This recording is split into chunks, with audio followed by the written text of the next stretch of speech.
Terrassé le dimanche de la Trinité, le Dragon s'est autorisé une dernière sortie le lendemain du combat.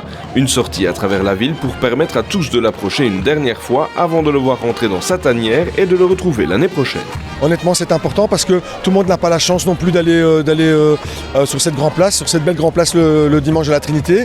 Et donc nous, en fait, ce qu'on fait par cette démarche, on va vers les gens. Et parce qu'aussi de nouveau, à travers tous ces trajets que l'on fait le dimanche après-midi et le lundi toute cette journée, c'est aussi de nouveau des moments de partage avec la population, des petits moments d'intimité qui sont vraiment importants pour le public aussi. Pour les acteurs, cette soirée dans le jardin du Mailleur est particulière. Elle marque la fin de la Ducasse et c'est aussi l'occasion de remercier et de féliciter tout le monde.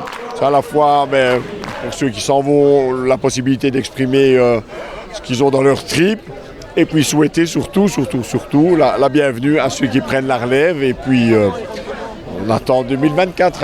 On redescend tout doucement de notre nuage, d'une part, parce qu'on a eu, vous l'avez certainement entendu tout à l'heure, beaucoup de messages positifs, beaucoup de remerciements, beaucoup de choses qui nous touchent énormément. Et ça, je voudrais vraiment faire cette parenthèse pour vraiment remercier encore toute la population montoise, parce que sans eux, on ne serait pas là et on ne ferait pas une Ducasse comme celle-là. Ce rendez-vous sert également de transition entre les acteurs qui quittent le Lumeçon et ceux qui en feront partie l'année prochaine.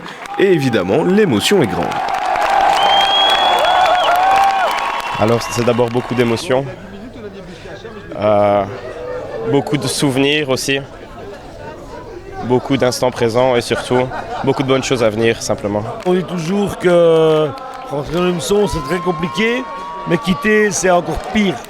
Pire parce que on part, on s'en va et on ne sait pas quoi dire, on ne sait pas quoi faire. Donc il y a beaucoup d'émotions en fait, voilà, c'est surtout ça. Il y a beaucoup d'émotions et c'est une page qui se tourne. La veste est peut-être un peu grande pour vous, mais elle vous va bien.